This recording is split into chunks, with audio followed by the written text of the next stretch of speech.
Are you an indie podcast or content creator looking to reach a wider audience? Look no further. Introducing Podcastic, the ultimate podcast network designed exclusively for indie creators like you. At Podcastic, we believe in the power of unique voices and fresh perspectives. We're here to amplify your passion and creativity, connecting you with a growing community of engaged listeners who crave original content. Podcastic is more than just a platform. It's a support system built for indie podcasters, offering a range of resources to help you succeed. From tailored promotional campaigns to professional production assistance, we're here to help you shine. Our intuitive platform makes it easy for you to be seen and heard. We do all the heavy lifting for you.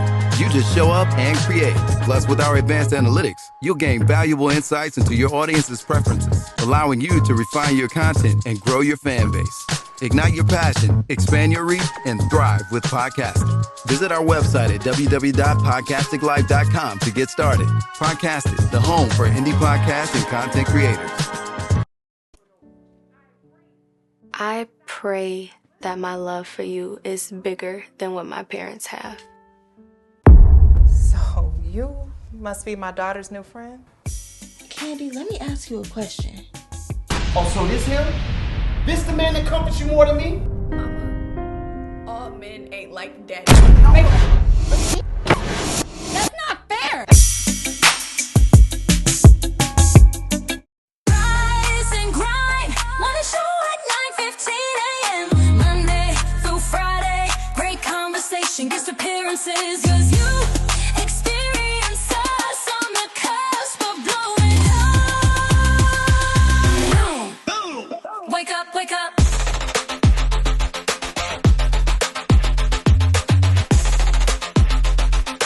Rise and grind, morning show. What's going on? What's going on? What's going on? Can I hear myself? Can I hear myself? Can I hear myself? Apparently, it is Tuesday, and we ran out of chairs here at Podcastic on the Rise and Grind Morning Show. But what up, though? I'll be standing for the show. Oh, yeah. You got something to say? He ain't even supposed to be here today. So what's going on, people? We are here at the Lake Rise and Grind Morning Show. The Lake Rise and Grind Morning Show. Turn your phones down before you get fired. I'm talking to myself. So what's going on, everybody out there listening? Good morning. Good morning.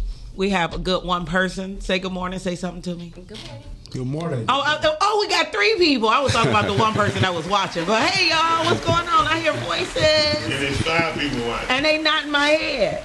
You what you said in my head? I said, get gone. Now my back hurt. I knew it. Oh, she got that chair back, It ain't funny no more. Ooh, I'm little. You should get listen to the other. I was a big bag. I made a chair go down. What's going on? What's going on? Okay, people, what's going on? Hey, Mark, what's going on? Hey, Sean, thank you guys for tuning in. I want to say last week we had an amazing week. I know they talked about it a little bit yesterday, but we had the opportunity to be at the Microloans Conference. And I have a special guest that sat down with me last Thursday, and this is Miss I was going to say Holly Jolly. But she's so bubbly. What's going on? Hey, good morning. I'm glad to be back. You glad to be back? I'm glad to have you here. Why don't you go ahead and introduce yourself for people who was not listening to us last Thursday? Okay, awesome. Good morning. My name is Jessi Holley from Amazon Can't Go, LLC. And we walk you through the guilt and grief that comes with getting past the relationship challenges that come from your personal and professional growth. So I'm happy to be here. Yeah, and she is so dope. You know what I mean? You don't mind if I call you a co-host today, do you? Of course not. Like, I'm the new Miles, and this is the Lake Rise and Grind Morning Show. That's the new Lake. and I'm y'all can call me Cups. 1 girl, 4 cups. That sounds like a porn, right? Whoa. It's all good. Yeah. It was a porn, right? Yeah, 2 girls, 1 cup. Right. Well, I don't want that type of cup. I just got coffee, water, and juice. Yeah, absolutely. Stay hydrated and nutrated. Absolutely. Nutrated is a word today. It's Tuesday, and it's the Lake Show, so we can say whatever we want to now. So, Marseille, you are extra dope with your pink glasses on. Mark was our engineer last week that was sitting with us. And we want to say good morning to Tell 'em Tales, Sean. I want to give Tam a shout out. I don't know the name of the movie, but it's been all over my timeline. She debuted as an executive producer for a movie. Sherry? No Strings. No Strings. And one of the dopest things that I know when people are dope, when they show up on my timeline over and over again, that means that people who are damn, we got the advertisement up. Go ahead, Sherry. See, we ain't have this type of professionalism last week. You can't take another week off, I'm telling you. I understand the cues, people. No shade, Mark. I'm just saying. But No Strings and Tam, thank you so much for your hard work and believing in what you do, because it's been on my timeline. And apparently you are having your premiere on November 15th from 7 to 10 at the Bel Air. So y'all holler at her. How do we get tickets? Can we just show up? Yes, I think it's Split Ticks. Oh, Split Ticks? But she was, yeah. Tam, if you still on the line with us, put it in the thread so people will know. No Strings. And thank you so much. Next time, give me a part. You should know better by now. I thought you thought I was dope. I am the background actress extraordinaire. I just want to sit at a table with cups. Like, can't I do that? Apparently, you got to audition for shit like that. I don't understand it. I don't know enough people yet, but it's all good. But last week, we had the opportunity to be at the Microloans Conference, and that conference gave us so much insight. Just to tap in, Jessi, on some of the things that you remember, can you tell our audience about your experience? Look, so number one, if y'all wasn't here last week, the thing that I got the most from it was get that paperwork together and get it together ahead of time. So I actually, like a lot of the things that we talked about and some of the professionals that we were able to speak with and interview during last week, it caused me to get back with my team and my business partner. And I'm like, all right, look, y'all. And they're like, I thought you just went to go be on a podcast this morning. And I'm like, but I came back with some work for everybody. Absolutely. So there was plenty to start implementing and plenty of appointments to set. Even the things that have already been done in terms of setting up business taxes, setting them up properly ahead of time, checking in with my CPA, making sure that we actually had to take a look at how we will do payroll, because when we interviewed the payroll guy, of course I forget everybody's name, but remember their face. Yeah, I have a picture with you, so interviewing them. But we was talking to the payroll gentleman. Yeah, with the payroll guys, it got me starting to think about how the different LLCs that are a part of our team, how we work together, and I'm like, we need to make sure that payroll is centralized from one of the LLCs, and or make sure that we're drafting up contracts so that we can have that baseline paperwork to just go ahead, update the little lines in there that you need to update, so that everything is done properly as we're passing money back and forth, as we're on while we're on business trips, or while we're putting on any events. It's like, oh, I got this one. Everybody's just making sure they put it on their business card. Right. But with all of these expenses, we have to start accounting for those things together. Right. And I'm like, You always think that your little business, our little business, right? Your small business isn't so small, and we have to make sure that we have all of these things together as early as possible. And as you're learning more information about becoming more, professional about it, make sure that we're implementing these things one thing at a time, because you aren't going to start knowing everything. Right. But as you're learning the info, go ahead and implement it. Some of this stuff, it is a little cumbersome. It may not be in alignment with your personality preferences, but all of this stuff is definitely needed. And delegate, and use the professional or the SME when applicable. Right. Don't try to do everything else. So she just summed up the whole conference, but if you want to come next year, don't listen to shit she said.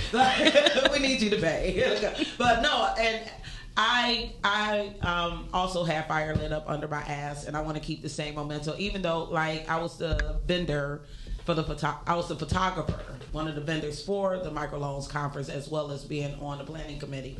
And I immediately came home, started getting my books in order, because being a sole proprietor and it's just me, I need to make sure that my shit balance out, because for the most part, I'll be taking a loss with my personal business, you know, and that needs to be reflected on my taxes, you know, and I need to make sure that I'm cutting some of the expenses, especially with everything that's going on in the United States and the cuts that we're not being able to receive, or the kickbacks or whatever. One of the easiest way to make sure that you cut down on some of that, the tax responsibility, is to make sure that you compare your income, especially if there's loss, to be able to show that I'm putting everything that I make back into my business. And sometimes I'm taking everything that I make from being, what you say, a 9-to-5 millionaire, to putting it in my business, and I'm really taking a loss, you know, most of the time.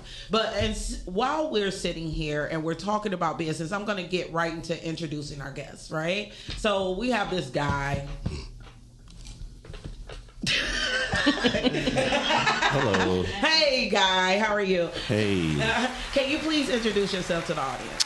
My name is Andrew Layne, co-founder of the Collective Community Center. So Collective Community Center is obviously your business, right? Yep. So I seen you over here shaking your head when Jessi was talking, like all those points was like, yeah. Oh yeah, she's on point. You learn, like she said, step by step. You learn to, start implementing them. And the main thing is delegate, right? Right. We as business owners, we try to take everything on. Right? Yes. Take everything on, and then we're like, no, I can do it. And then sometimes delegation doesn't look like, yeah, I taught you how to do it, you do it. Sometimes you have to kind of follow them through the process for a little while until you're comfortable with leaving them to do it. So yeah, she's definitely on point. And we also have our amazing, do people know who you are? Or are you going to tell them? Oh, yeah, man. I mean, I'm sure they have seen me somewhere. I'm Mission Smith, podcaster, film producer, and actually the head of media for the Collective. Just excited to be here as always. Late, you already know. I already know. I'm so happy to have you guys here for the next 5 hours, Andrew.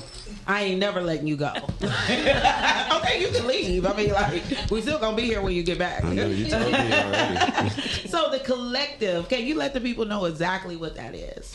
So we're a 75,000 square foot hub for health. How big is 75,000? You keep saying that. 75,000. So I'll just tell you where we are. We're in the building that was connected to the Mammoth building. Wow. Yep. So it's huge. It's we have about 75 or 78 suites in the building. So it's pretty big. And we're a hub for health, training, and culture in the city of Detroit. Really? So health, training, and culture. So let's break that down a little bit. Health. So we have a resident physician who will be seeing people for basic checkups. We have community health workers who will help people who don't know how to navigate the healthcare system, and that's including mental health, as well as people with disabilities who don't know how to get all of the services that are provided to them under the federal government, so that they can come in, talk to someone, and they'll walk them down the line and say, hey, you can get this, you can get this, you can get that. Wow. That's big. That's huge. Right. That's fire.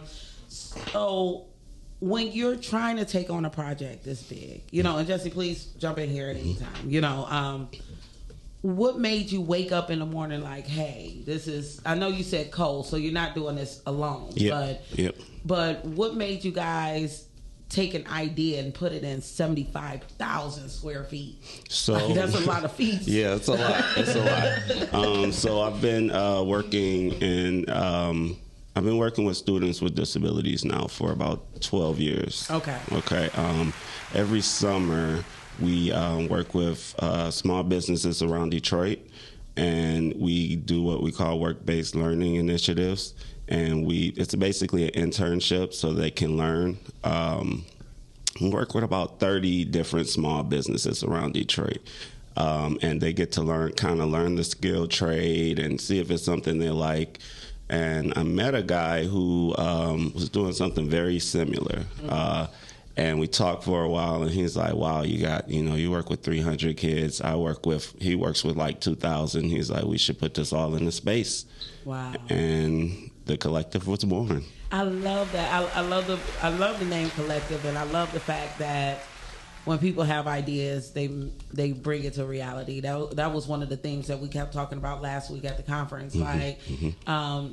You're just one dream away from having your business, or working for yourself and living in your dream. So we said health, and then you said training, correct? Yep.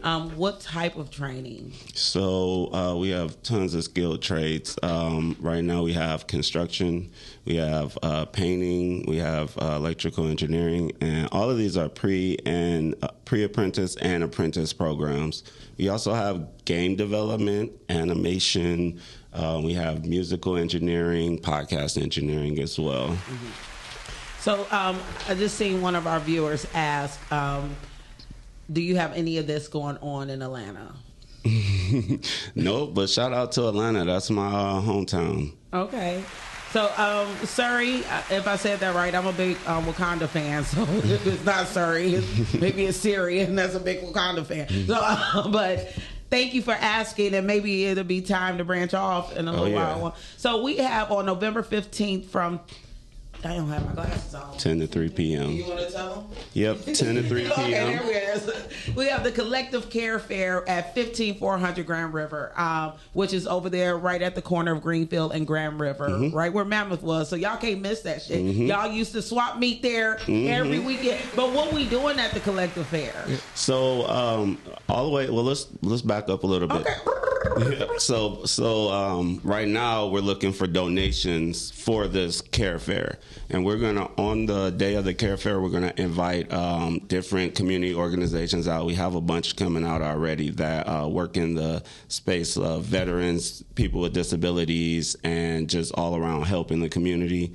And we're going to be giving out resources and services. So this is Saturday. Yep. Okay, so we got 3 days to get donations. What kind of donations we need? So go ahead, take that, Mission. Yeah, so we've been collecting these donations for more than 2 months now. And so what we have been looking for is things to keep people warm in the cold. Technology, any technology, because we want to give that to those with disabilities.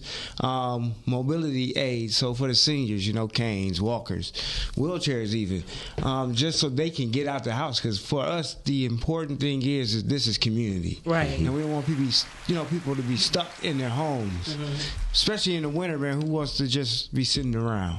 I am so proud of you guys. Thank you. That makes you giggle? I mean, because one of the biggest things that I always speak on when I'm going on my rants on all these shows is that we can't do nothing if black men aren't leading the mission. No, no pun intended. I would just take it. It happens every time. Right? The second podcast that's happened that. But literally, this city needs black men, to say, hey, this is what we're doing for the community. Because like myself, I'm a single mom of a son.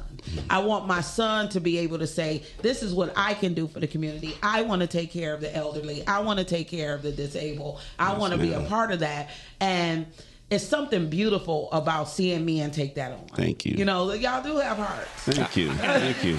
And I know we only got 3 days left, but if anybody's watching and you know me personally, DM me, I'll come pick it up. Okay. I also want to add, this is a privately funded venture, so we are looking for sponsors.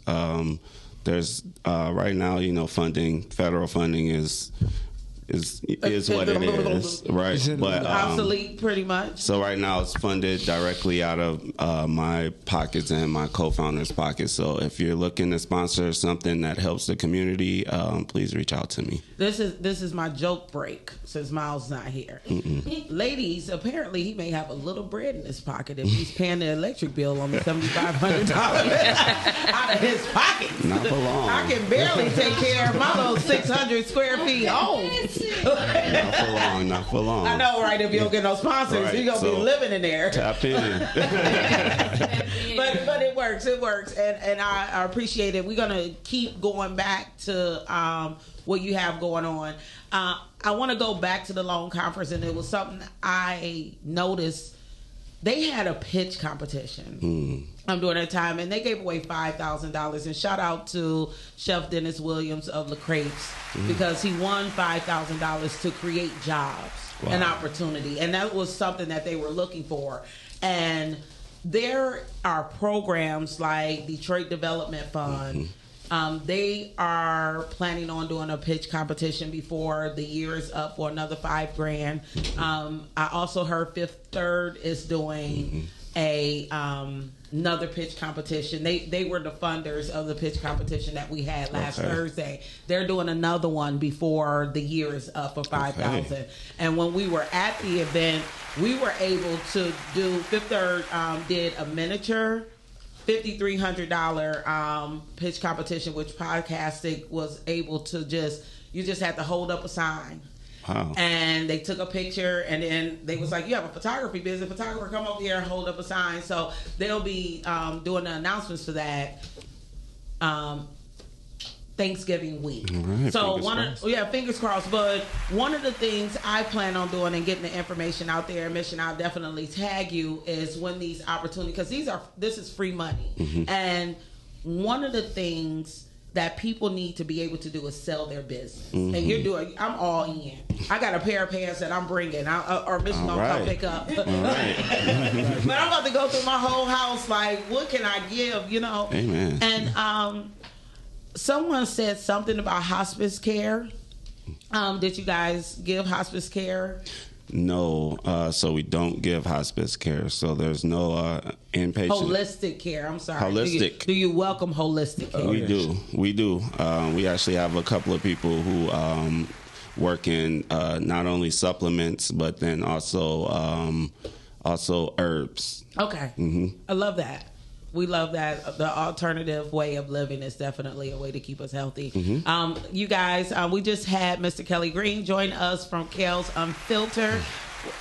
I'm like, speak. This ain't no dance competition. You next, Layne. Get it paused, Got an entrance. So Kelz has a show on podcasting that comes on Thursdays at 7 p.m. Is that correct? 7:30. 7:30. 7:30-ish. Yes. And it's an hour-long podcast. While you got the people here, thank you for coming on a Tuesday. I have to be here. Y'all my family now, so we got a gang. Show up and show out for everybody. Right. That works. So while we have you here, what is your show about? Well, my show is just me interviewing a lot of people in the community, and it's unfiltered. So whatever they want to get off their chest, whatever they want to say, whatever's on their heart, I let it fly. This month, though, I'm highlighting all the poets. Okay. So, and shout out to Penny Wright. She was on. We tried to have Dismantle on last week, but it has technical difficulties, but we'll definitely rescheduling that. This week, we're going to have a New Era Sunshine. So if you never saw her before perform, ooh. Right. That's all I say is ooh. So it's dope to have the guests and everything. So we have two guests here. Anytime you guys want to chime in and ask these gentlemen questions, please do. But right now, Shani, can we get into the topic? Uh-oh. Oh, yeah, you went right on time. That's why you got the little chair, because you was late. We all was in school on time. Shit, you got a D already for showing up late. Hey, it's my off day. That's not my problem. You can't tell the teacher that. The fuck? You know what that's doing? Attention. Well, that explains everything. So, are luxury lifestyles motivation or manipulation? Who would like to start? Okay. Come on, Pop. As soon as when you brought it up, I said, yes, Jesus, let's talk about it. Okay. So I noticed in our community a lot of times that while we're in the pursuit of Black excellence, of supporting one another's business and all of these other things, it always comes up, well, what do you need luxury this and luxury that for? But my question is always, why don't we deserve luxury? Whether it has been created by us or by someone else, why is it that, especially in the places and spaces where we have not created it yet, just because we have not yet created it, why does that mean that we don't deserve to partake in luxury? Why is there such a negative connotation put on it? So I would say initially for me, it serves as motivation because at the end of the day, I like nice things. And that okay, Gucci glasses. That's all they to say that last week. And that doesn't mean that like I'm expecting for somebody else to pay for them. If I want it, I want it. So I'm going to get it, whether that's me getting it or whether that's the people that surround me are me and my friends. We all spoiled. And like people, they're like, your friends never tell you no. That's because I never tell them no. Right. Like, I believe in a luxury lifestyle and I believe in being a luxury item. Hashtag I am a luxury item. All right. Is that really a hashtag or did you just It is. Shout out to my editor, Melissa Thomas. She has coined that a phrase and she's like, you know what? I thought of you when I hashtagged this. And I'm like, you know what, girl? Yes, as you should have. And I had to embody that. So I'm like, yes, hashtag luxury item. And remember that you are that. And that's okay. Hey, you should copyright that. Like, I look at this totally different maybe. Because what is luxury? Right. To some people, luxury could be doing nothing and spending time with their family, and that's luxury living. Because what if they grew up in poverty and now they can spend time with their kids? Right. That might be luxury to them. So I look at this kind of different. I mean, I think luxury is necessary. I think it's a mindset too. I think how you place yourself in society is how you define luxury. Right. You know, somebody might be driving a regular Impala, but they had to catch the bus to school. So that's luxury to them. So I just think it's really where you place yourself. But if you talk about expensive things, yeah, why not? If you work hard, you should be able to play hard. Not just things, expensive experiences. That too. If you want a vacation with your... We, in my family, we like to set vacations, right? I've taken my son, shout out to Houston Jeans. He's been to Vegas quite a few times in his life. That's his favorite place to go. We went last year for WrestleMania, but that's his luxury thing. Right. You know, he's like, yo, I get A's in school. You know, I do what you tell me to do. It's time for us to go to Vegas. That's my reward to myself. So luxury could just be the reward you give yourself. Right. Exactly. So I feel that as well. Shan, do you want to be my reader? What did Tamu say?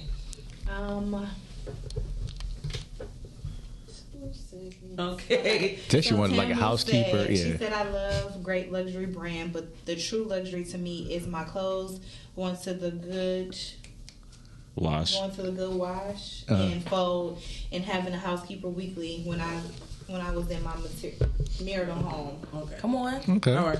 So and that I feel like I deserve a housekeeper. You know, and I don't know if that's manipulation or motivation, but actually, right now, I'm trying to manipulate somebody to pay for my housekeeper. Okay. No, but I think about how much I work and the things that I'm putting out there, and it does motivate me to do a little more to make sure that I'm able to provide certain things so I can keep pushing forward. You know, I grew up around a lot of people who manipulated people through having things, you know, and that's never been my way of thinking because I'm not a name brand person. I just started buying authentic lion wear. You know, like that's the one thing like authentic that I don't buy. No, like I don't need nobody pressing it for me at home in the basement. Like I need a 47 brand or a Mitchell & Ness at least. Okay, like you ain't about to press my shit, not the Lions. But outside of that, you can press some. I don't know, some Chanel. I don't care. So somebody asked, like, exactly what is luxury? I want to ask each of you. All right. Starting with you, Mr. Layne. What do you identify as luxury? Well, can I go back and answer the question first? Absolutely. Oh, yeah, it's your turn. Yeah, so I definitely think luxury is motivation, especially in our community. I think we need more luxury. We need more people looking to live like their wallet suggests. You know, if you're a doctor, you're making good money, you should be seeing these boys have been seeing, you know, the luxury be the doughboys, you know, the scammers, you know. Now we need people who are in the community who are making good money to be in the community with that money, and they're like, hey, what do you do? You know, I'm a doctor. Hey, what do you do? You know, I own this community center, you know, come up one day. Right. And they look up to them, instead of the rappers, and that luxury to me is manipulation. I'm gonna have you pause right there. Hey, caller, how you doing? I'm doing fantastic. We say salutes from Powder Springs, Georgia. Hi. It's nice to see all the kings and queens present. Hi, thank you. And it's pronounced Shirley. Shirley. Okay. Shirley. Shirley, Shirley, Shirley. Yeah. I like it. I like it and a the lot. business is pronounced Trishiva. Trishiva. That is my daughter's name. So we named the business after her.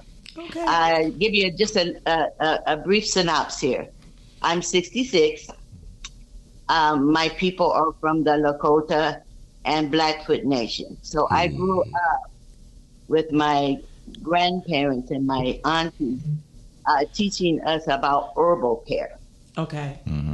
In December of 2000, I suffered a bad car accident. They said that I shouldn't have even walked away from it and that I would end up in a wheelchair. It is now 2025 and I haven't been in a wheelchair yet. Okay. But in the interim of all of this, I ended up on a lot of medications that was making me sick, everything from fentanyl patches to oxycodone, oxycontin, all these drugs. And I got tired of it. So one day I was sitting in one of the elders' chairs that was a gift to me, reading in the book of Revelation. And in my ignorance then, it's like the leaves are for the healing of the nation. I said, oh, yeah, baby, I know that. And it's like someone came over with a bullhorn in my apartment and said, I put you in a garden. And I went back to everything that I remembered my ancestors taught me. I was on 20 different medications. I threw all of it away. Now, I'm not telling people to throw away their medication. No. This is my journey. This is my journey. Miss Shirley, may I ask you a question? Yes, you may. Q&A. So, so you said that you used yourself first as, I don't want to say a guinea pig. And or yes, whatever. as my own guinea pig, because I was allowing them white coats to guinea pig me. Absolutely, right. I would try this. I said, well, I still don't have any sensation in this part of my leg, or my feet are going numb, and blah blah blah. Oh, well, we're going to put you on this. Let's try this. That's being a guinea pig. Now, I know a lot of people experience, especially African Americans, experience inflammation issues. Is there anything, a herb that you deal with that helps alleviate those things, or you would suggest that a person take every day? Absolutely. When I said I was willing to donate, a lot of things that we do are herbal teas. And this is something, and tinctures. These are something, things that you can just take every day. And as the weather changes and gets cold, your immune system, if you're older, and then the children that are being exposed to other children in these schools and so forth, there are teas, simple things, turmeric and blue lotus are just hands down of herbs that I use. Not only turmeric, but we use skullcap. We use cat's claw. We use devil's claw. We use just different kind of herbs. And then we mix these. It's what we do. I am called a mixologist. I'll take that. I am ever a student. I don't look at myself as an expert or a teacher or a master, should I say, because my chief taught me every day be learning something. So how can you master anything? That being said, cinnamon, nutmeg, all of these different things, when they're mixed, are good for inflammation. They're good for stomach ailments, ginger, and we use the roots every time I can get them anyway. I am not in Iowa anymore. I am in Georgia right now. So I go out into the I call them gardens, people will call them the woods, different kind of mushrooms. And then I dry these and grind these and make tea. So that everything that we need is is in nature. Everything that we need, we say that a lot, and we have to make sure that we pay attention to that. Now, do you have a social media presence or anything that we can follow and learn more from you? Because at this time, I am in the process of getting a web page developed. Okay. Because right now, what I did even back in Iowa, I did farmers markets. Okay. And then from that, people, word of mouth. And then I just started, sharing the knowledge that has been gifted to me. Well, I thank you so much for calling in. I do have a caller that was just beeping in. We're going to give them the opportunity to call back.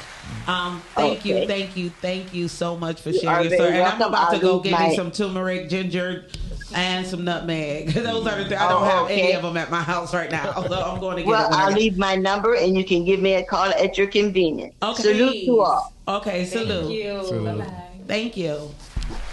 We definitely got to get back to that on another show, and I think when you go back into the topic, you talk about luxury, like the luxury of living, right, and being able to show people that I live a healthy lifestyle, and this is why I look this good or I'm this fit is because of the things that I'm doing. That's what I love. Somebody asked, and Mission even said it, like, how do you scale luxury? Mm-hmm. I don't like things, but I like to travel. Mm-hmm. We are. Yes, ma'am. You can't go nowhere, Mr. 75,000 square feet. You stuck here for a couple of years. I dare you to take a vacation. I'm praying on it. No, that goes back to what she was saying, trying to create SMEs and, delegate. So hopefully eventually. Absolutely. So anybody else, when you look at luxury, what is that, how does that place in your life? I think that's peace of self. And I think I just really learned that over the past few years. Because, I've been to, places and sat with some really rich folk, and they really don't have peace. Right. What in the hell's going on in your mind? And when I got divorced and lost everything, it's like, okay, I'm not happy either. This ain't the norm. Right. But I think building myself back up kind of created luxury for me in my mind. You can have all the fancy doodads and whatever else, but if you don't have luxury yourself and actually deal with self and have peace, then nothing else is gonna matter. Even if somebody want to buy you for it, you can't buy that. Okay, I love that. You can't buy shit. Not with these dollars. Dollars value is horrible. We're gonna go down. We're gonna go right here to a video, and we'll be right back, guys.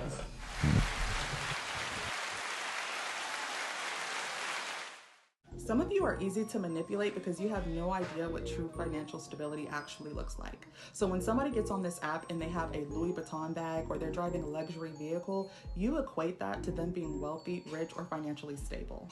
The reality is you can finance everything. And a lot of the vehicles that you see Americans driving are financed, and some have incredibly high interest rates. There are people who are paying $1,200 a month to pay for that Mercedes-Benz and are still living paycheck to paycheck.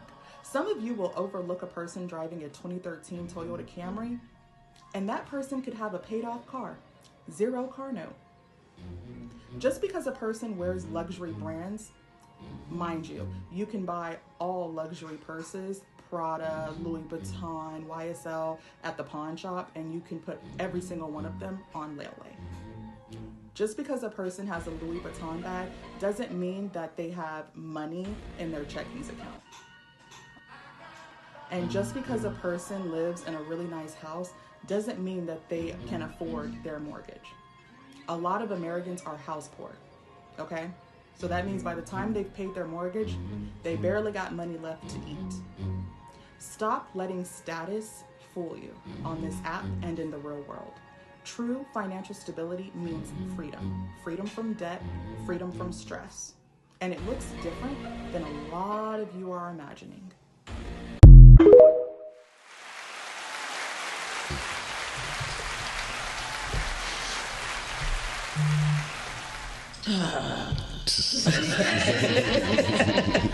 No, because this is a conversation that is ongoing, especially in my circle, and we talk a lot about it. I get a talking to, because I actually own my home, but I live in the hood. I live in the 6 Mile 75 area. Okay. But I don't have a mortgage. So people be like, okay. But yeah, right. But she owns her home and does not have a mortgage. Right, but and you have to flex that way, but I also think about the luxury of just running to a Walmart. I can't run to one. Like, you can't even take a bus to one from my neighborhood, because we're in the desert. Right. We're in a food desert. We're in a goods desert. Like, it's nothing around. Yeah, but it's nothing. Yeah, I used to stay over there on Russell. right around the corner. So it's like, I'm doing my best to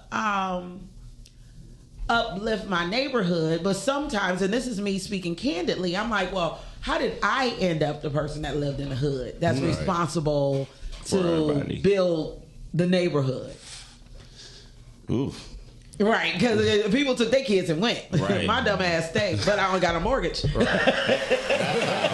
That's why I stay. Right there. I think that speaks a lot to when you're looking at luxury. The overarching thing that I always tell people to answer the question, like, what is luxury to you? You get to choose, and you have to choose, what does luxury look like for you? What are the things that are the most important to you with how you would like to live? So we've mentioned things. We've mentioned experiences, we've mentioned health, but all of those different aspects, for different people, they'll have a different prioritization rate. Right. You'll put things in order. We can say, oh, health has to be your number one priority, because without it, you'll have nothing else. But the truth is, for some people, health is not the number one thing. And with looking at it that way, we do kind of have to choose, because I went through the same thing, and I'm kind of in the midst of it right now. Where I live in the DMV area, it's in a subdivision. I got to drive to do the simplest of things, and sometimes it irks my nerves. Right. Versus when I come back, I go back to the hood. I go back to where I grew up at, and I'm like, well, look, it's after a certain time. It's dark. I guess I'll be hungry until tomorrow. We got food at the house. Right. No, I'm not going out to get no pizza. No, I'm not. Well, like you said, I got to go clear across the Tri-County area to get to the places where I would like to purchase food and produce. And so it's like, okay, look, it's a whole different way to literally live your week when you are, well, for me personally, it's important to me to have a certain quality of fruits and vegetables to eat, a certain quality of groceries. I'm fluffy, but I didn't get like this by eating any old thing. I eat a lot of what's good. And so there's luxurious. And that right there, some people would consider that. They're like, oh, you being bougie, you eat luxury. And I'm like, no, I do want to be here. Like, I'm fluffy, but my labs is good. Right. And sometimes we only look at the outward manifestation of that, but it does go into, like the young lady that called in. There's a bunch of staple things that we have in the pantry that we keep, a bunch of teas, different herbs, and while I'm cooking, I'm just happily sprinkling, and my friends, they're like, what is that? That is good. And you can barely find the salt at my house, because I'm like, we're spicing with other things. Right. But those are some of the things that you have to consider when you're looking at where will you live. Is the commute important to you? How far do you have to drive to get to work? I know people that they will do an hour and a half each way to go to work. And I'm like, oh, no, you more than wildin'. Yeah. And I wanted to ask you guys, gentlemen, do you find that you live in a place that's more convenient to the everyday lifestyle opposed to, I see you shaking your head, so. Yeah, definitely. School is a factor, the luxury. You have children? Yeah, one. I have a daughter. But just making sure that she has somewhere to go that I can count on to kind of push her in the right space, and then, being comfortable to be able to be outside on my porch, or, being comfortable to just kind of chill and not have to worry about anything happening around me, And that is something I find that, especially if you live in the Detroit area, is definitely a trade-off. Right. You know, like Right. I'm a mother of a black boy, so I also am very concerned about the area that we grow up. I mean, my son barely feet touch the ground. Like, I'm like, you know, like you need a coat. You don't need a coat. You go from one heated house to a heated car to a heated school back to that's how I'm cold. Right. So, my son walks nowhere, but he couldn't. Like, I look at my godchildren who are brought up in the suburbs, like, they're 12. They can walk to the movies together. They can go to the mall. They can run to the store real quick. And that is definitely a luxury part of living, you know. What you gonna say? No, I say because, like, even with me being older, I don't want to live in the hood where a bunch of people, stuff is going off. Right. 12 for them, that's not. Right. Back in the day, maybe, but not now. However, don't shit go off in my neighborhood. I run that shit too. Sorry. I believe it. It's the lake block. I don't know about I believe it. All right. But, like, now I'm in Southfield. I mean, my apartment is conducive to it. I like to walk. I can walk to Starbucks. That's like clutch for me. Anybody who's a coffee addict like myself, walking to Starbucks in the morning, premium living. Gotta have it. Right. That's luxury for me. But also, I'm eyeing downtown and a lot of new stuff that's popping up. I really want a piece of that. I just gotta determine what my luxury budget is. Right. That part. So somebody said, "Hey, Andrew." Hey. How you doing? She said she worked on my sister's wardrobe. Nice. Oh, okay, yeah. So, yeah, you were talking about poetry earlier. I know you're going to put my sister on that show, man. Who's your sister? Andrew Layne. Ari, she is phenomenal, too. Yeah. Ari is like, oh, my God. Like, I've seen Ari at, about a half a dozen, if not more, open mics, and she's killing them every time. So she's, top notch, boy. Yeah, I gotta Did we have Ari here? That's what I said. That's what I was just thinking to myself. Like, Ari she's been here. Sound familiar? She's I think it was my birthday. Yeah, I'm literally over here. I think that was my birthday. She got natural hair, beautiful brown. Yes. She spoke to me off the cuffs. Yeah. You remember? I was just looking at a picture of that. That's dope. Phenomenal poet. Yeah, she sat with me. What's going on, caller? Thank you for calling the Lake Show. How are you? Hey, man. Say, man. How you doing, Lake? I'm fine. Thank you for calling the Lake Show. I just wanted to put my 2 cents in. Nope. It's a lot of the young lady Jessi. It's a lot of very beautiful, very smart, but it's a lot of consumerism being talked about. But I know the DMV well. PG County, that's I got a lot of family there. She is not lying about having to drive everywhere. You know, it's like you got to drive everywhere just to get somewhere. And you're not lying about the food desert over in your area. Right. Because I used to live in that area. Where haven't you lived? There's only 3 places, really. You're only 27. Right. No, most of my family in BSB. But as far as the luxury, I think it's what you like Kelly says, what you consider luxury. But at the end of the day, I think a lot of our community get caught up in the consumerism aspect of it. Because absolutely, out of maybe 10 women, 8 of them or 9 of them got a shopping problem. Right. So that adds into the issue, you know what I'm saying? So it's like we gotta kind of slow down on the consumerism so that we can kind of get to the place where we got more than one black bank, more than one black grocery store, more than one. You know, we can have a bunch of places like the brother that's on there with the collective. Right. Shout out Mission too. Yeah. But yeah, that's we got to get out of this luxury mentality to have something tangible for real. Right.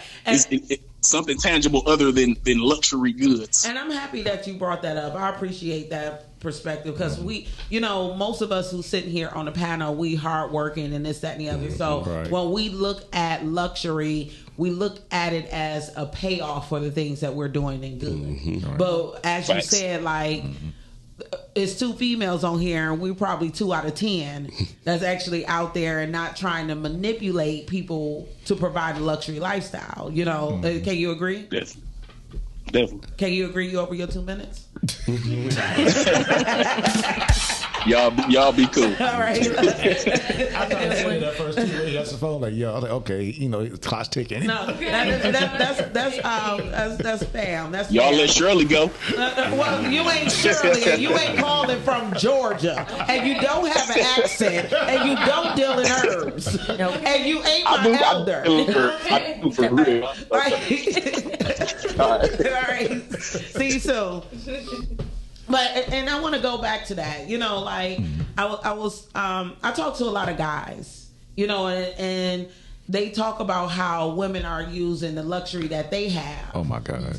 Yes. Okay, well, finish my sentence. Why don't you? Like, go ahead. No, I had a flashback. That's all. No. Tell us about it. Like, here you go. No, it's just like I think women. I'm not saying women in general. I think changed after social media. And I'm like old enough to kind of say that because like there was this sort of attitude back then, but just social media cranked up to the 1000th. So now they had this like baddie culture, and you know he got to pay some. In order to be with me, he got to pay something. Well, I want to disagree because Madonna said I'm a material girl, and I was like, it's okay to date, but God, dog, I ain't paying no tickets. Well, I think to a certain degree that there's a certain, and there's always like the gender war conversation about when we're talking about what is luxury items, luxury experiences, all of that. And I had to learn very early on. My first car, I know y'all, and I'm about to date myself so badly here. When they used to have that little car book that you could flip through and look at the used cars, it stayed on that lot for like 3 years. And I was like, Mom, that's because this 1993 Caprice Classic, it was meant for me. It had some gold hunted spokes on it, and it was burgundy. I just knew that was going to be my car on my 16th birthday. And she had to have a very candid conversation with me that you have been working since you were 13 years old. And as soon as daylight savings time hit, by the time I get off work, it's dark. I had to have rides scheduled to come and pick me up sometimes because I'm like, no, I'm good. I'll ride the bus. I got it. And she's like, young lady, no, you are not going to be on the bus by yourself when you closed at the store.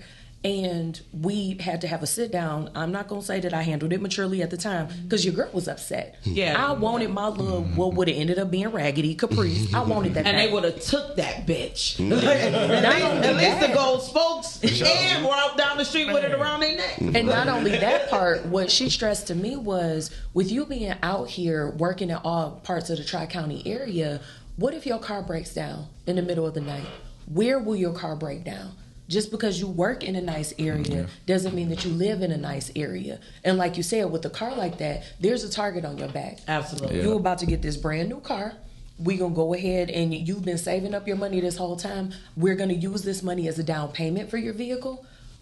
I don't have to worry about you being out here on the road by yourself. I don't have to worry about if something's wrong with your alternator. I don't have to worry about your car breaking down because, you know, we're going to take it in for routine. And I never thought about it that way. That became very, very real for me again once I relocated out to the DMV area. Like Homeboy said, you got to drive everywhere. But wait a minute, now I literally cannot afford to drive a used vehicle or a vehicle that's too used, that's too old. Because I can't call my nephew and them to, hey, I broke down, can you come in, somebody to fix the stuff on the side of the road. You also talking about a whole different mentality of the area. We live in Motown. Who can't fix something on the car? Or how many people can you call to fix your whip no matter where you break down around here? I do not have that luxury out there in the DMV. Exactly. I have to have a reliable vehicle.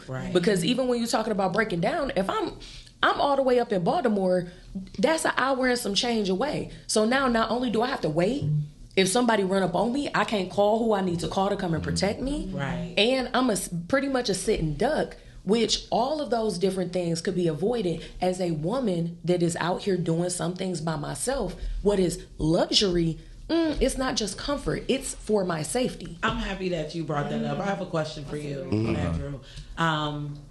At the collective, do you guys have opportunities to talk to women or talk to young girls about being safe? Because I was thinking about that as a luxury. And as I've gotten older, people be like, well, you stay next door to your parents. Yes, I do. I don't stay next door to my parents. I stay next to 2.5 lots that my parents are on the other side that we own, if you want to be specific. Exactly. But I'm not going to be ashamed of the luxury of having my parents look out for me, because another young lady would have been told to go out there and put yourself in danger, and she just won't it. You know what I'm saying? The luxury of being told no saves your life. Yes, so ma'am. do you have opportunities? So and shout out to one of the organizations that actually works inside of our building, Curvy Girl.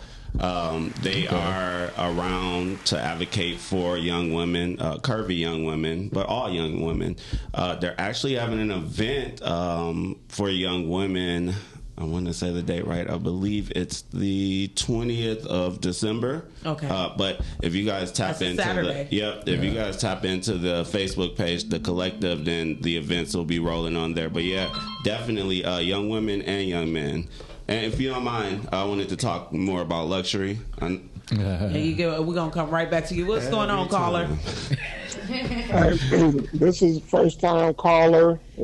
Hi, first time caller. How are you? Thank you for calling the Lake Rise and Grind Morning Show. Short time listener. Hi. Hey, Lake is correct. She does live with lots and she owns property, so I appreciate that. Who is this? This is Michael James. Okay.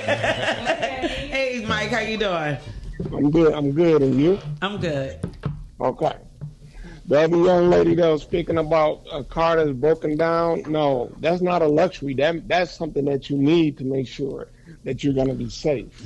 So I appreciate that. That's an investment for your life. Right. And the other gentleman on there also, it's a difference between luxury. So I'm going to keep this real simple.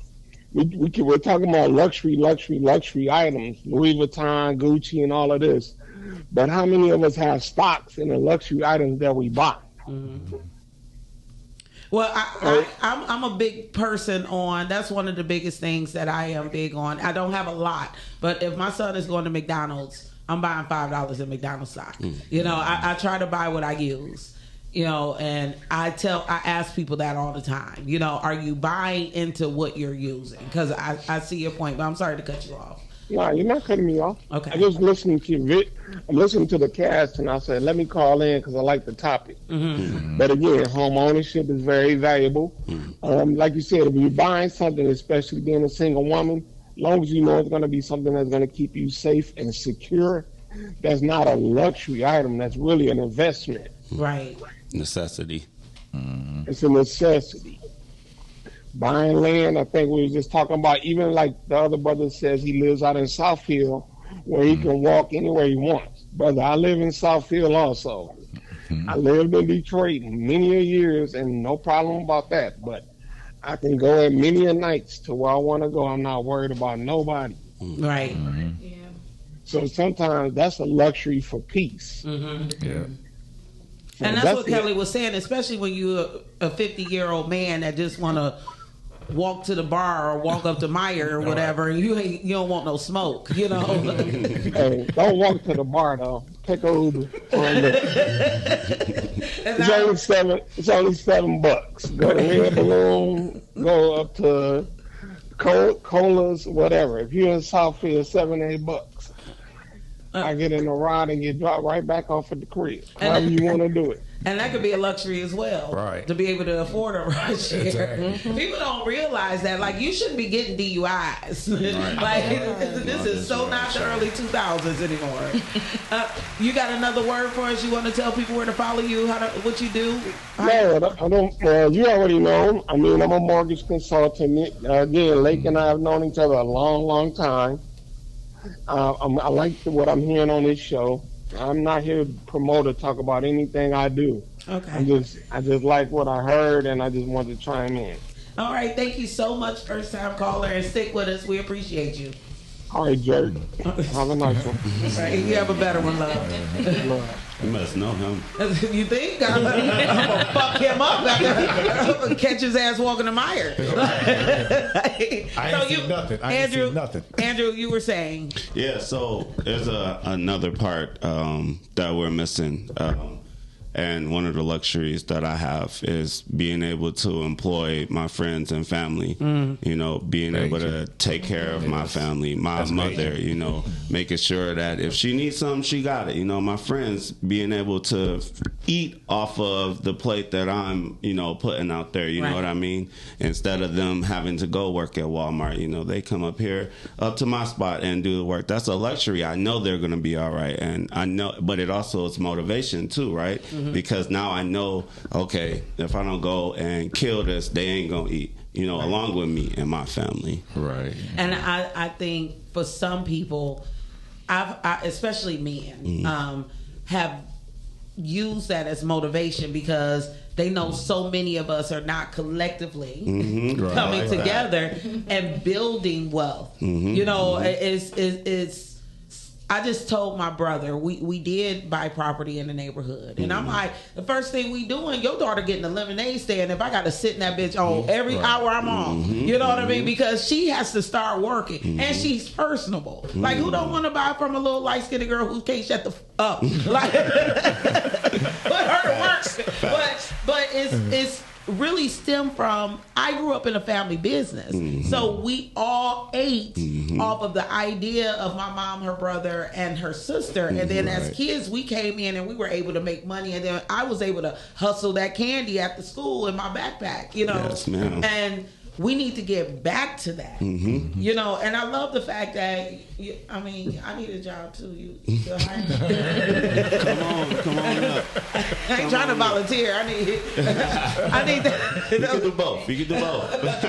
There you go. That sounds like part-time, full-time. But no, it's also that it goes back to the dinner table conversation. I don't know if you guys heard how in certain families, the wife and husband are doctors, right? And at the dinner table, they talk about their patients, right? And because they're talking about their patients and what they're doing at work, the kids end up going into the medical field, right? You say you come from a family business. I come from a family business, so it was just easy for me to go into business, right? That's what we need to get back to, is bringing our kids around us while we're doing what we're doing. So we're breeding them to the next level of business, right? Right. And that's the goal.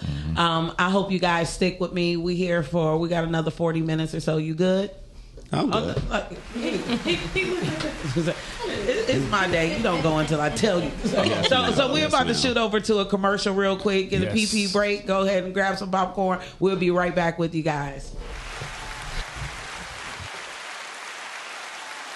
Are you an indie podcast or content creator looking to reach a wider audience? Look no further. Introducing Podcastic, the ultimate podcast network designed exclusively for indie creators like you. At Podcastic, we believe in the power of unique voices and fresh perspectives. We're here to amplify your passion and creativity, connecting you with a growing community of engaged listeners who crave original content. Podcastic is more than just a platform. It's a support system built for indie podcasters, offering a range of resources to help you succeed. From tailored promotional campaigns to professional production assistance, we're here to help you shine. Our intuitive platform makes it easy for you to be seen and heard. We do all the heavy lifting for you.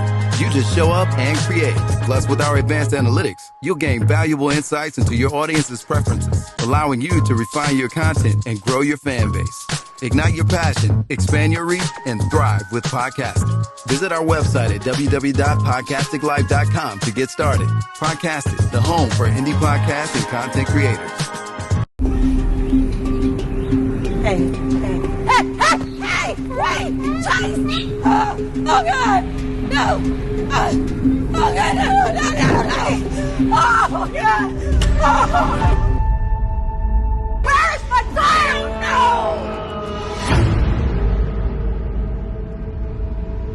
Come on, man. It's $8 million split 5 ways. You know it's worth it. Follow me and let's do this.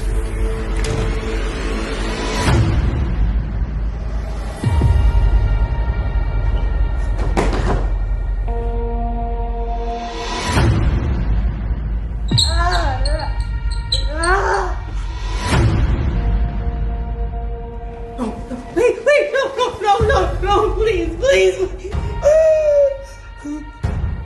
You better pray he doesn't come home.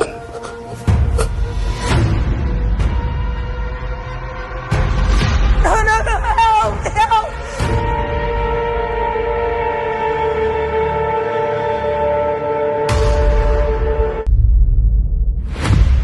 So I'm gonna be like Queen Latifah and these bitches set it off.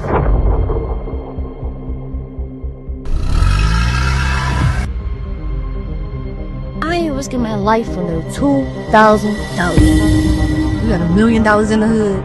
Somebody gonna fuck around and rob that motherfucker. You see a bitch, and smack a bitch.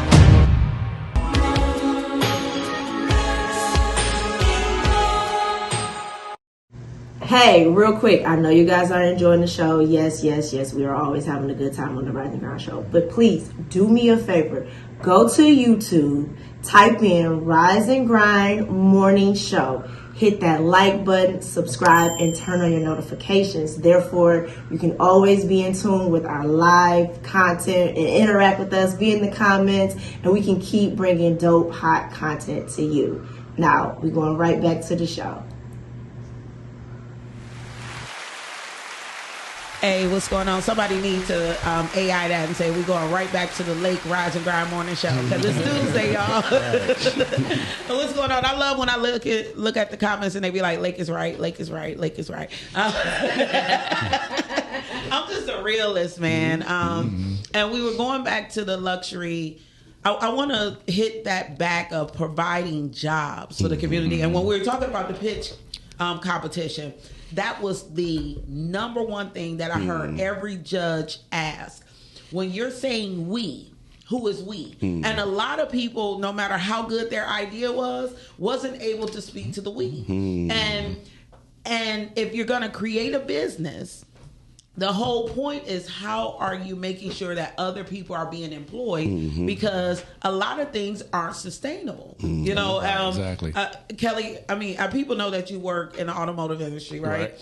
So my son, you know, that generation may not have that opportunity as much as... No, they don't. And my father and I talk about it because I'm actually second generation. And then my son worked in plants, so he's like third generation. So each generation sees a drop off. Right. Especially when it comes down to the wages. They said wages may have went up, but what you get on the back end as far as with your health care and your benefits comes down. Right. Profit sharing hasn't been what it used to be. So the whole business model around automotive is starting to change now. You don't get the like my father and all them guys. They got big pensions and they retire early. Right. We won't do that. We won't get the pensions. We get whatever you put in your 401k and whatever else you got. So you have to kind of diversify and like be open to different things now. Like, that was such a big word. Diversify. Right is my thing, so I'm like a walking thesaurus sometimes. So. and providing work. I mean, like I'm my nipples are hard. Like I like that shit. That's the type of talk I like to talk about because what are we gonna do for our community and how are we gonna make sure that we have opportunities for other humans? Did that crack you up? Are your nipples hard? Like, she like you and me both, like. When you're looking at that providing jobs portion, I would say, at least for me, going back to that paperwork piece, it wasn't until I entered into a pitch competition that I actually got down to the real numbers of what it would look like in my little business. Right. Because my vision and my plan for providing the jobs that the first draft of jobs that I need for people so I can properly delegate people in a professional position to be the SME at a thing. And this is after you're talking about getting the CPA, the tax person, the payroll person and all that. I'm talking about the people that are on your core team to help you run your day-to-day small operation.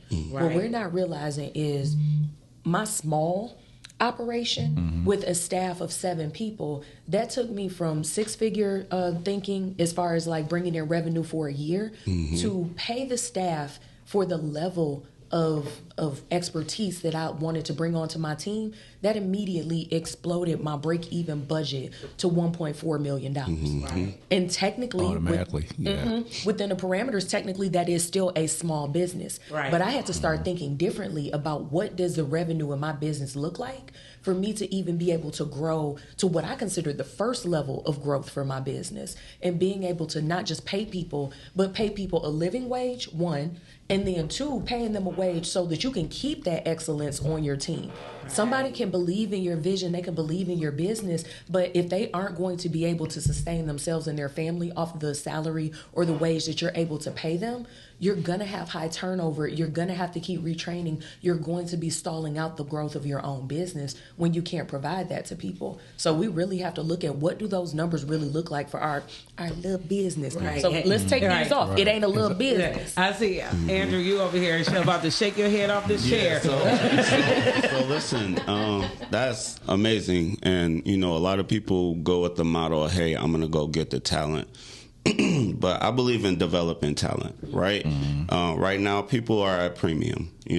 People are going to go, they're valuing themselves because everything's expensive, right? So, these salaries are high, but if you develop the talent, you build the culture around developing talent, then you can retain talent, right? And you also got to build a culture around affecting change in the community as well, because there's different payoffs for work. It's not all about how much you're getting paid, but how much are you doing in the community? How much are you showcasing your work? Right.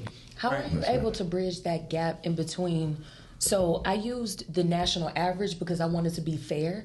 How do you bridge that pay gap between paying somebody like the median salary for a position, supplementing that with training somebody up within the business? So, and that's a very good question. So at the collective, we believe in collectively working together. So we take away expenses off their table, right? So we have people we have a print shop in there. So, hey, you get your cards for free, you get your banners for free, all of these things for free inside the print shop. But that guy the owner at the print shop can come over to you and say, hey, could you look at my books? It may not be free, but at a discount, you know what I mean? We have a studio in there. If you need to go and shoot a video, we have a green room, all of these services that they can use together. That takes some off their overhead on what they're doing, the businesses and the people in the building, which makes it easier for us to pay them. So it's like a bartering. That's why it's the collective. Right. Compensation package. So somebody asked Ms. Jessi, what do you do and are you hiring? You start throwing millions of dollars out on the podcast. Right. I need an application too. Look, okay, so right now, no, I'm not hiring. So what do? I'm a coach and consultant as well as an author and speaker. At Everybody Can't Go, we take people through personality assessments and how that will help to shape your team, build your team. On the coaching aspect, that's more of one-to-one and small groups for personal development. On the professional development side, sometimes you will find that within your business, the problem isn't the people, it's how the people communicate in their preferences. Right. So bringing in emotional intelligence, especially within small businesses, sometimes that in itself, that type of coaching and consult within your business can make or break whether your team is able to work together. So what it's done for me is I'm able to meet people where they are and speak the language that they're speaking. Sometimes people at the table, they aren't mean.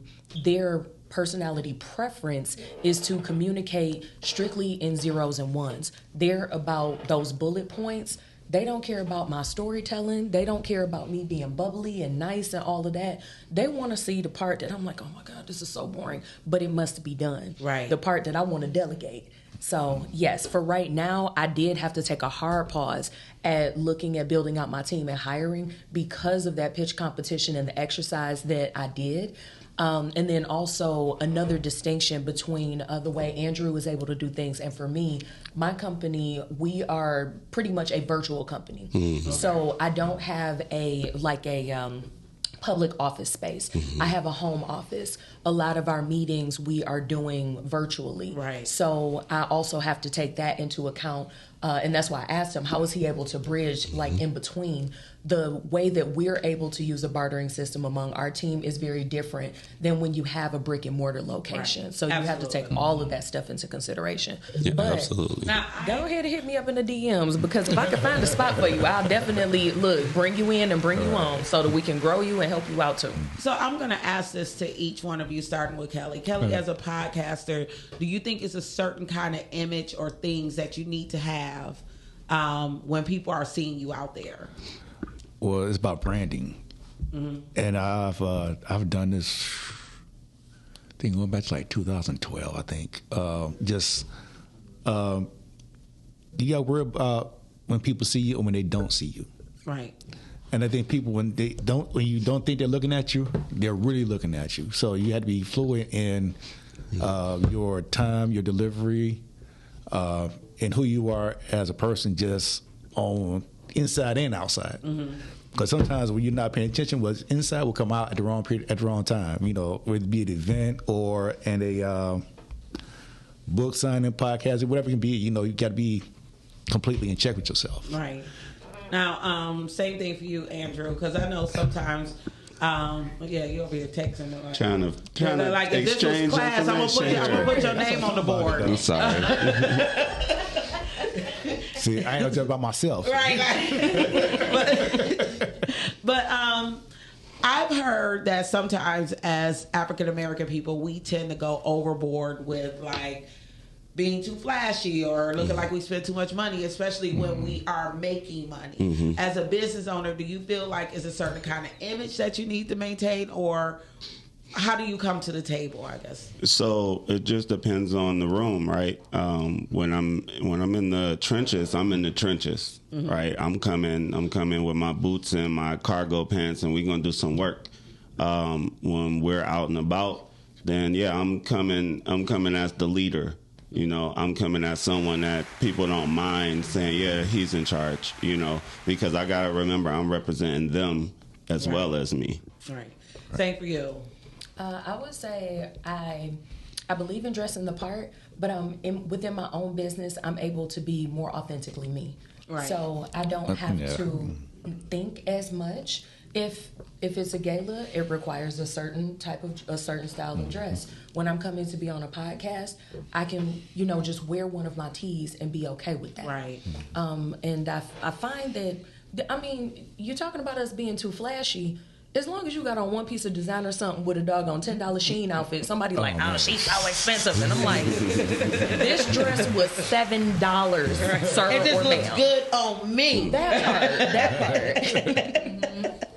And that is one of the things, what I have realized, being a media professional, being a 9-to-5 millionaire, I have been making sure that when I wake up that I'm taking pride in what I put on, how I smell, what my makeup looks like, even if it's just a little bit of gloss and throw some eyeliner on, because I think when you feel better, about, however, even if you're in your cargo pants and t-shirt, what I'm saying, you're on a mission,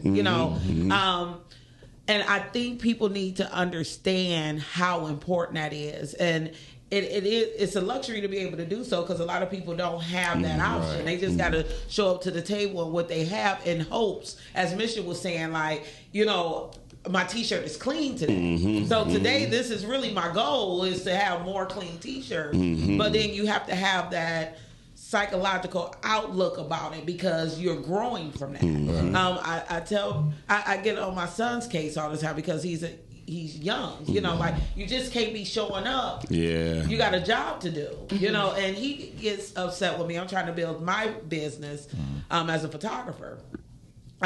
He had came in and worked with me, and with young people, we can't give up on them. We have to constantly have the conversation because they do not understand, and it has to click in. So he came in as a second photographer at the pitch competition, and what I explained to him is that, for one, you're coming in with me, so people are going to notice you, because it's something special about a young black boy working with his mom. So when they notice you, when you enter the room, they're also going to pay attention to what you're wearing. And because we're in the room with a pitch competition, they're giving away $5,000. This is not a room to play in. You know what I mean? And I'm like, I really need you to understand that I don't care what anybody else has on. You are working. Yep. You know, that's I would throw your ass in a uniform. That's what people like. We stop putting people in uniform. I think this No, kudos to you. That's how I was when I was younger. I was on my mom's hip. She was, taking me in rooms she was doing business in, and same way. Hey, you here with me. Okay, shout out mom if you're watching. But yeah, you here with me, know. And so yeah, definitely. And then also, what you were saying about young men, how we have to kind of talk to them. I have a group of young men that are working with me at the collective. Okay. They're helping shore up some things in construction, right? And I have to talk to them every day. Hey, bro, I know you coming in here to work on the ceiling or the floor, but you got to come presentable. You know what I mean? And it's teaching them that here so that if they don't work for me forever, they go out and work somewhere else. They're not getting, fired because their dress code is off. You know what I mean? Right. Absolutely. I had to explain to some young people who work for me. I work at the Detroit Historical Museum. Oh. I do events. So my event staff, to them, they're just doing tables and chairs. When I worked at Ford Field, I was a supervisor. I had to be on my knees and everything. I would go to the Salvation Army, and they would be like, why are you crawling on the floor in such nice clothes? And I'm like, it wasn't cheap, but it was only $5. Because when I'm walking through the hallway, I could have walked past a player, which that was my dream. Jesus Christ, 7 years. Never walked past a goddamn player.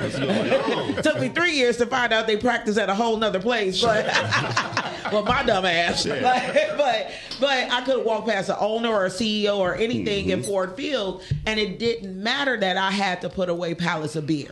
What mattered was when I crossed their paths, what I looked like. And if I messed up those pants, then I could just trash them because I got them for $250. And it's about what you do. It's not really about the label. Like you said, I can have on, I have to see. So people be like, your glasses are dope. Well, I've been wearing glasses since I was in second grade, so my glasses are always going to be dope. I'm a black girl. My hair's going to be done. Like, if I got to do it myself, it's not... Yes, ma'am. The hell you mean? That's a part of the necessity that I think, depending on, and that's why I say each individual gets to choose. Right. Because there are certain things, depending on how you live your life, what your desires are, what your vision is, what your purpose is, and are you actually fulfilling it the way that it was intended? Are you becoming who God designed you to be? That's going to look different from person to person. So levels of luxury and levels of necessity are going to be different from person to person. And I think sometimes even the perception of what luxury looks like, it's an idea. Luxury is an idea. Many of the things that we've discussed today, the price tag that's attached to it, we're talking about varying monetary values, but we've also talked about so many things that are literally priceless. Right. And that being luxury in itself. Yeah. So sometimes to me, that's why, even though this is such a wide-ranging conversation, part of the conversation, it's kind of a moot point to make, whether you're coming from one side or the other, because it's so individualized what luxury is, and then the fact that we assess luxury as having a price attached to it.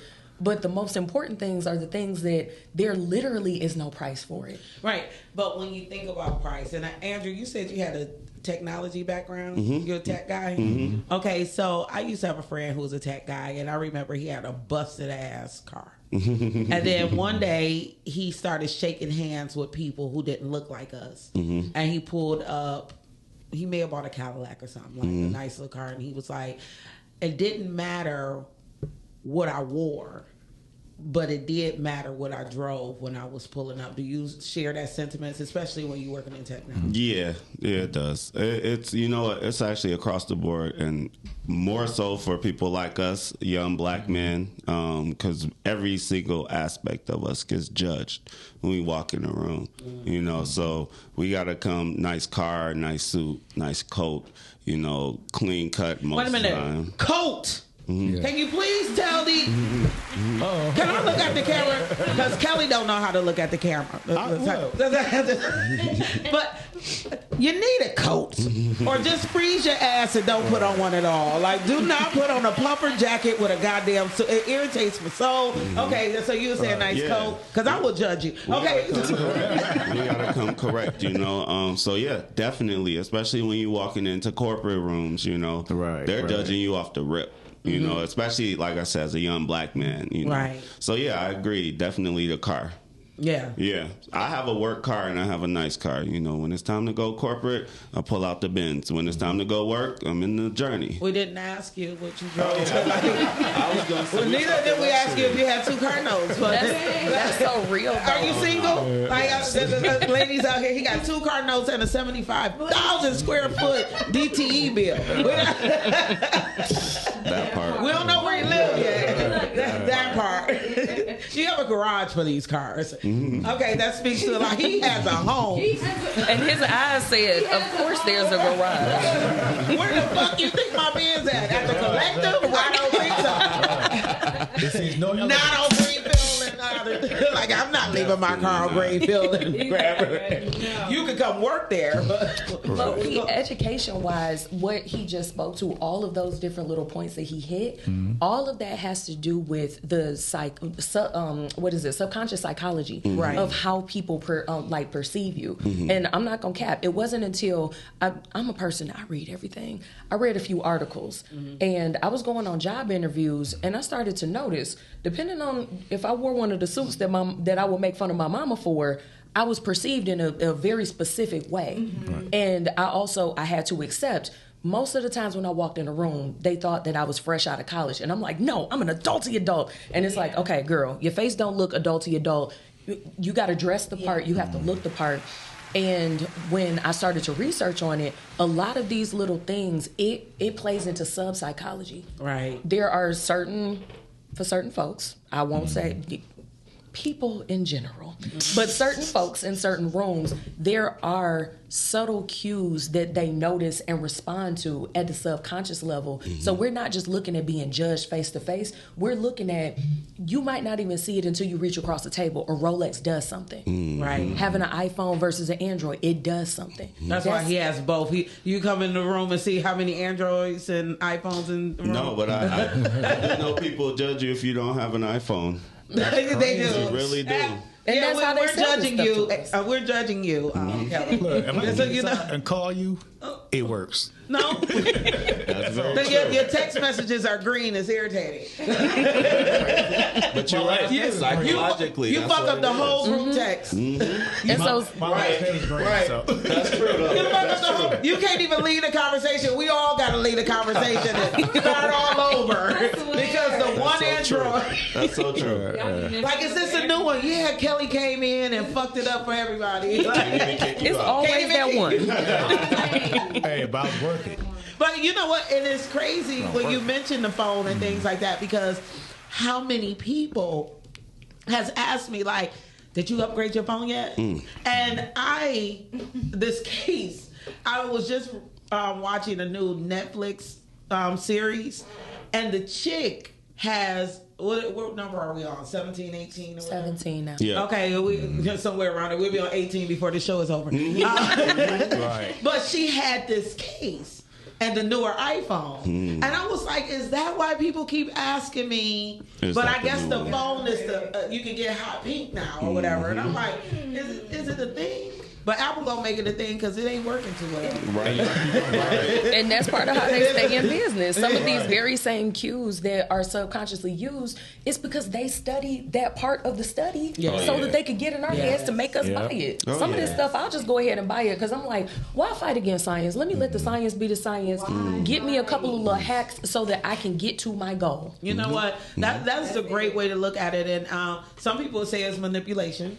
Some people say it's motivation. And I love the way you look at it, because if you are trying to be here for a long term, you do have to buy into certain idiosyncrasies of just what America, or I hate to always be like what America what society plays out there for you. It's not a bad thing. No. Especially like if you're trying to work with young people and bring them in. Yeah. You have to look cool. Oh yeah. You know, you have to know they what the gotta trends work are. with you. Yeah.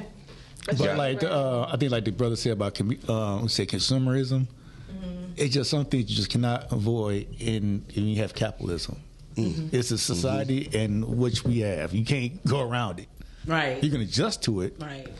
But you can't go around it. So whatever your thing is your thing. Like for me, Chucks. I spend money on a pair of Chucks. I don't care what color it is. I got a bunch of colors. But for me, it's not iPhones. I'm going to keep the same phone for years. Y'all go ahead and keep on upgrading, but that's just not my thing. So everybody get their thing. I will say shout out to the Chucks for coming out with the new Mary Janes. I'm going to have to get some insoles for my flat feet. Because them bitches hard. They go hard. Because I can only wear gym shoes. I mean, I can only wear gym shoes. I can't wear dress shoes. Because you need the arc. Yeah. And that's a whole nother show with these feet. But I was like, finally, something that'll be cute with a little gala dress. Because I will show up in some J's. They get on my case all the time, like, it's a sneaker ball to me. Like, at 46, I refuse to be embarrassed about my feet. I have to get there, and I have to keep them in order for me to get my goals. You know, like, a pair of heels can't set me back, and then I can't do shit. I can't walk down because y'all wanted me to wear heels. Not because I wanted to wear them, but because y'all. Some people ask like, yes, I do. I stand on 10 toes down my Android. Nah, you didn't even want to listen to Calvin when he called in. Now you want to agree with him. Now I do want to be clear though, as someone in tech, the Android is superior to the iPhone. It is. It is. But we'll give a fuck. We don't care. Why do you say that? The pictures, dog. Hey, I ain't gonna lie. The Pictures. camera's good, but what happens when you need to send large files? Processing, all of that. It's all better. It's all been better. You know, the things that are in the Android phone now won't be here. And, you know, even the AI isn't even integrated into iPhones. No, it's not. Isn't that crazy? Isn't things more predominantly Apple-based? So what do you use to convert larger files or just the AirDrop option? What do you do? They have those options on here. You can do a Samsung drop. Yeah. They have they do. They have that widget. Yeah. Everything the iPhone has. Actually, Samsung had it first, where you could just touch your phone and send stuff. It's been around for about 5 years. You can't do that with Apple. You can do that with Apple. You can touch your phone. Just now, though. Just now. You gotta like with a 17. Yeah. It's about 5 years they had. The 16 ain't tapping nothing. Right. But it's the idea when you talk about luxury and manipulation.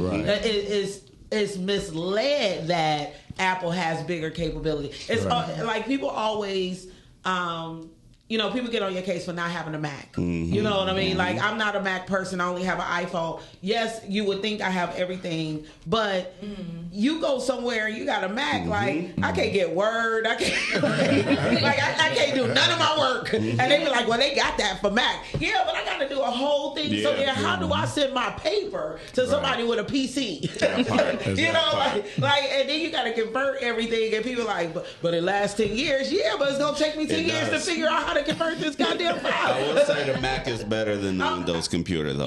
Yeah, for anybody who works the work. Yeah. But for normal people, when you're just doing the work, most people have PC. Yeah. And that goes back to your needs, because I actually was an avid PC person, but I became an avid iPhone person. For the longest, but also my work-based needs. There was a certain point at which I ended up starting to work from a Mac because it was a gift for school. But as I continued in my career and as I started to build my own business, now I need a Mac for the stuff that I do because that's the superior product for what I'm doing. I need a Mac. Little bit. It's that I need peanuts. Right. I don't need a Mac. The ease of connectivity as well. That's why I ain't going nowhere fast. I'm just listening to y'all be successful. I'm just over here cracking dick jokes. I'm getting nowhere fast. I'm just glad they're young people. They're younger than me, so it's like I'm hopeful for the future now. Just seeing these young people do their thing. They in their 50s too. And they 50s, they look. Like I'm about to say, don't come over here and talk about these young 50s. It's crazy. Hey, I need to change my skincare routine. Eat more avocados. No, I'm trying to figure out. He's talking about these young people. Like, right? You ain't that old, man. I'll be 53 in a couple weeks. That's good in season. Mm-hmm. I mean, but I can't stand when people in their 50s be like, I just know you're young people doing well. I would move you from our generation. I mean, I'm gonna give him props for his OG status. Like, he not the elder status yet, but we gotta respect the OG status. Okay, well, we gotta stay in the auntie and uncle lane. I'm like, I'm 46, 53 is just somebody I went to school with. That man stayed a little too long. Okay. That's because you're smart. You're dope promoting all that good stuff. I probably went to school with both age groups. Like, I'm young enough to be in school with people in their 30s. I'm old enough to be in school with. I just consider like the young people. That's it. When I say pre-social media people, it's definitely a communication drop off or an upgrade depending on how you look at it. So sometimes I have trouble talking to younger people at my job because. Well, because they're not listening. They too busy looking down. That's true. Why are you even talking? Like, I'm on my phone, my dude. Like, even though I'm at work and I'm not supposed to be on my phone. That's the biggest issue I have with young people. Like, y'all act like I'm not standing here and I'm in charge. Like, you on your phone and you want to complain about pay? Yep. I'm paying you to scroll. And you mad? You mad at me because you bored at work. That's crazy though, because that's how you got to reach them too. So now you got short content training videos, right? That you use, right? Because now that's where you got to reach them here instead of face to face. It's crazy. What generation are you in? If you don't mind me asking. I'm a millennial. What's that? 36. Okay. I'm 36. Okay. Yeah. So, because right in between. Right, because I like the fact that you said that because I don't even know at the museum if we've even thought or opened the doors in having short content training videos, right? Even for what I do, and you know, and young people are so motivated. Ain't they? Because it is important to come down, and I think at some point in time in a generation, when you don't have the luxury of having relationships with people that may be 10 to 15 years younger, that's how you lose. That's how you lose the connection because you really don't know how the mentality is changing. You know, for me, my son's 14. He's a fucking alien. Like, I feel like I'm in a house with a stranger. And he might feel the same way too. Like, one of us, if this was like 100% the Hunger Games, I would take him out. You first. Right, you first. Why are you even here? I don't understand what your thought process. Right. But it is so unfamiliar, just the difference in thinking and the luxury of being able to have people around to bounce those ideas. You know, a lot of people don't have that. Right. So stop talking to people at your job. You know what I'm saying? Like, stop that. Well, I'm the OG. Are you the supervisor or something? No, I'm like the statesman. You know, I'm the OG. You know, you're the OG. Everybody, you know, they come to me their problems, and I tell them. Then it's like, oh, I had to come to this crowd. You know? Right. Don't do it, dog. Like, she ain't that cute. They ain't never that cute. Like all that. That's what I do. I'll try to steer, you know, right, but sometimes they want to go right. Right. Well. People just want to hear your opinion. They always want to do what they want to do. Well, just because you don't like the way that they're responding to your opinion, the way that they're actually living and doing their actions after they come to you, they keep coming back to you for a reason. See, that's like my son. My son is 24. It's like sometimes I don't think you're listening, then you see something different. Yeah. Okay. So keep doing your good work. They listen. Oh, right. We hear you. Oh, Shan is the ultimate. I'm gonna do what I'm gonna look you dead in the face and tell you I'm gonna do what I want to. Like, but that's stupid. I don't give a fuck. Like, then she do something different. It'll be like, okay, I'm gonna do it on my own time though. You ain't gonna tell me. See, I'm trying to learn to be an adult to your adult. So I be thinking what you be thinking. But I'll just tell somebody, you know what? I want to say F you, but it's because you're right. Let me go ahead and listen to you, or I wouldn't ask you in the first place. Let me be coachable. And you do have to get to a certain point in your life once you've tried all the things that you've tried. Right, you know, like you have to go through your own, even like building your business. How many people told you that building is too big? Everybody. Everyone except my mom. Right. And that's Thank God for mom. Yeah, and my business partner. Shiki. That's real. But I can honestly, that was the first thing, and I wasn't thinking it. I think, wow, that's amazing, because it's life, and I don't think people realize we don't set out to fail, but if we do, for one, if you have a good family background, you'll never fail. You'll never go hungry. You'll never go without a warm bed. So if you could start from there, you could build anything. Yep. But the idea of telling people your plan, that's almost everybody's mistake. Right. You know, if you want to be told that that's the dumbest idea, share it. Tell everybody. Tell everybody.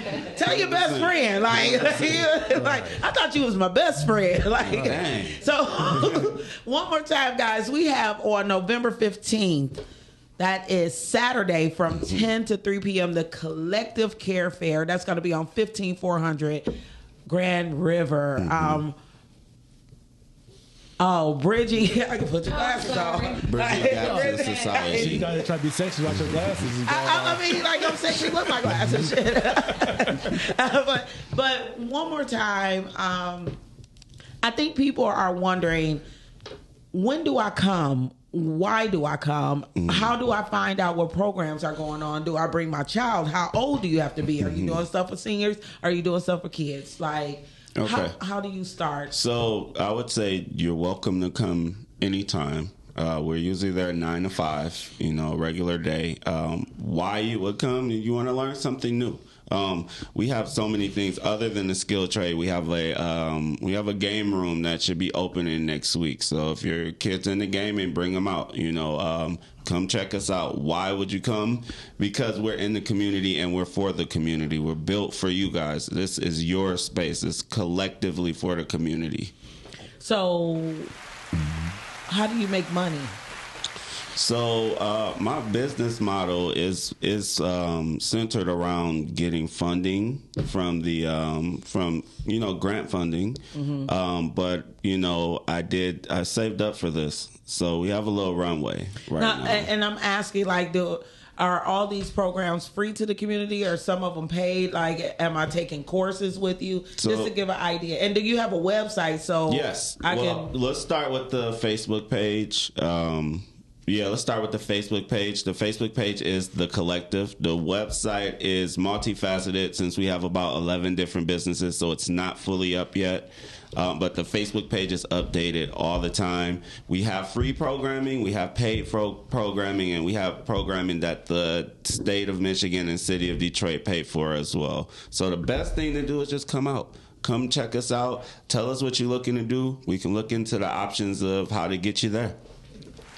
That's what's up. Now, I need to know who you are, because I got the Collective clothing. The Collective. It's just the Collective. I know. It's so many people called the Collective. Like, how we find you, please? Are you a people? Or you probably look this up, huh? Right? Because I believe in following, and everybody needs to get to that when you are trying to put out your business and talk to people. We do have the luxury of having social media and immediate contact right there. Do not waste. Don't waste the time. Like, just follow a person there, or be like, hey, you want to get in touch with me? You just said it on there, like, DM me. Let the people know where you are and how to get in touch so they can ask questions. Absolutely. Right. Yeah, this is going to be hard. So, quick question on the Collective. Yeah. You wasn't talking to me. I don't even work there. Yeah, actually, Hezekiah Kids is partnering with me on that event. Actually, Dr. V, shout out to Dr. V. She's one of my mentors and closest friends. Yeah. Doctor, what's up? So, quick question: how did your business get affected by the cuts in funding from Trump? Of course. That's why I made sure to say that we are privately funded right now. Right. Because until other things move in, then it's coming out of my bank account. But the good news is, me and my partner were smart. We saw around the corner and we saved and had money put away. Smart. That's what's up. I hate so many people got affected by that, and it was just like, no, not now. You know what? And the reality of it is being prepared for your business. And when I want to tap into the video. Shan, how much time we have? We have 15 minutes? We got time? In the video, the lady was talking about the fact that a lot of us are house poor. We're financially poor. We're financing poor. You know, so we're driving cars we don't own. We're living in homes that we don't own, and then we're buying things on credit instead of investing that, even if it's to credit, to build. You know, and that's one of the biggest issues, because we're not really planning for the fact that the government may elect a fuck boy, and then we all have to suffer. You know what I'm saying? We wasn't planning for that. Yep. Even though we should have, but everybody doesn't have the luxury to do so. You know, and if this time, I don't think I was 30 in 2009. So that hit me when we were going through our recession during that time, and I was losing a home at that time. So that was my first eye opener on how the government could really destroy. Like, it was a domino effect. I thought that I was going to work making enough money that all of a sudden gas became $4.89. You know what I mean? Like, and I couldn't even pay to get to work.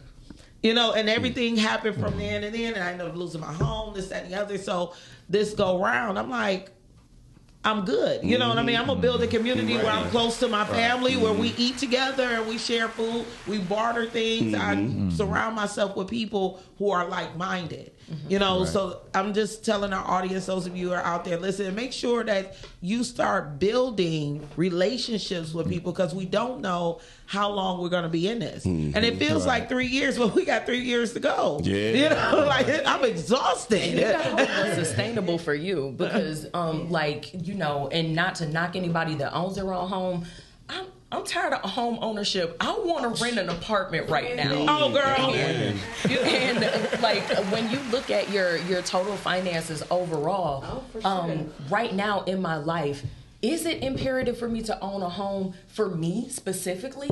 No, it actually isn't. Yeah. It was a choice that I made, and it's like, okay, you know, make a choice and make it right. But when I started to look at everything, I was like, within my business, I would be able to do this, this, and this if I hadn't quadrupled my bill, because I only focused on just as long as you're not house poor, you good. And after a while, when I was like, no, I'm more into my business, I'm like, dang, I ain't house poor, but I would much rather put a couple $1,000 more into my business by the month so that I could scale faster than, I mean, just by my choice, putting it into this home. I know that it's an asset over time, but as far as the choices that I would like to make, I'm like, I don't really want this anymore.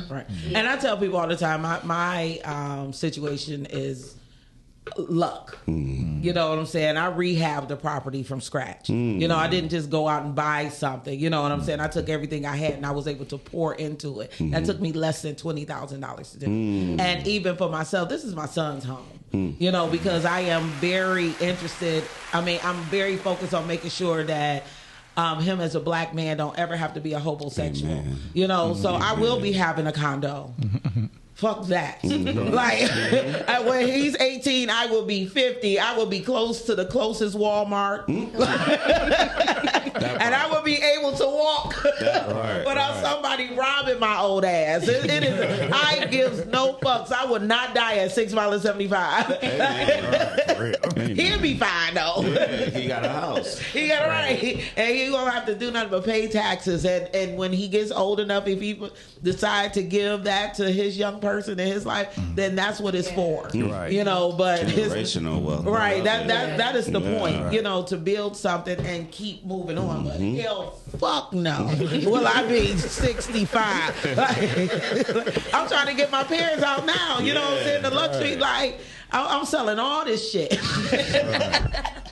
Hey, but I feel the same way though. When I get my apartment, is either do I buy a house or do I just get an apartment? I was like, well, it's just me. But when you don't have, it's like, do you really do I really need space? But when you don't have, when you are not paying anything, you know what I mean? And that's the thing, like with being next to my parents and this, that, and the other.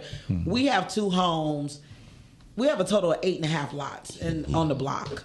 So it's not just you know, it really is lake land. and that right there is luxury. Right, it will be when I'm done. But Look, it's she really about my 75,000 square feet. She got an acre. Okay. Yeah, but I ain't got electricity running to that. I ain't got nobody to pay you like this. Facts. And I am not parking the Benz in them. This is Trailblazer. This is Trailblazer land. But it's so funny. But it's really for the youth. Right, everything that we do is really for the young people that come behind us. You know what I'm saying? But if you are able to not pay, right. You know what I mean? Like I would never move until I'm able to build something that's gonna get me income that's working for me. Right. You know what I'm saying? I'm not gonna go get a condo. I won't last a year. Oh yeah. I agree with that last point too. Everything I had, I saved and bought it, right? I wanted a nice car, I saved and went and bought it. Wanted a boat, went and bought it. You know, I don't believe you're gonna be single forever. He ain't about to get y'all. He said boat. Ninjas with boats don't want no wives.